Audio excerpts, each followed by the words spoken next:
No i dojdę tutaj może na tej liście ludzi mi bliskich, zanim o rodzinie powiem jeszcze, do ostatniego mojego przyjaciela.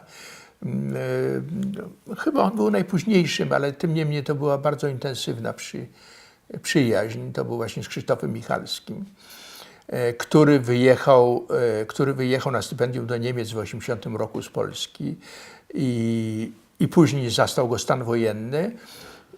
I on razem ze wspomnianym już księdzem i jego przyjacielem bliskim i, co bardzo ważne, przyjacielem papieża Jana Pawła II, Józefem Tischnerem współorganizowali Instytut taki spraw o człowieku, studiów nad człowiekiem w Wiedniu, prawda?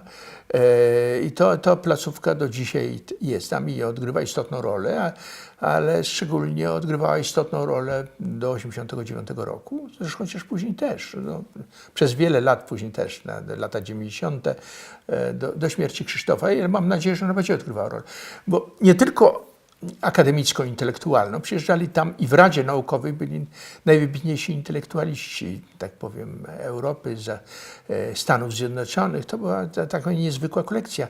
W konferencjach, które Krzysztof organizował, brały najwybitniejsze postaci świata intelektualnego. Jak wspominałem o tym, że on organizował też takie parapolityczne czy polityczne konferencje, na które zjeżdżali się rzeczywiście ludzie bardzo wybitni. On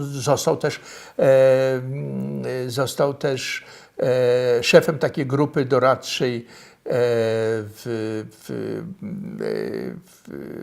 przewodniczącego Komisji Europejskiej 10 lat temu, kiedy problem tożsamości Unii już stawał i chodziło o opracowanie, niejako takie opracowanie wartości europejskiej. Tam była grupa wybitnych intelektualistów z różnych krajów Europy, która pod jego kierownictwem opracowywała to, prawda? I on równocześnie on wykładał, on był nie tylko w Wiedniu, kierował tym instytutem, on był profesorem w Bostonie, w tym Boston University, był profesorem filozofii i założył tam filię swojego instytutu w Bostonie. Ja byłem w Radzie Naukowej tego instytutu też, tam były takie w Radzie takie wybitne postacie jak Farid Zakaria, prawda?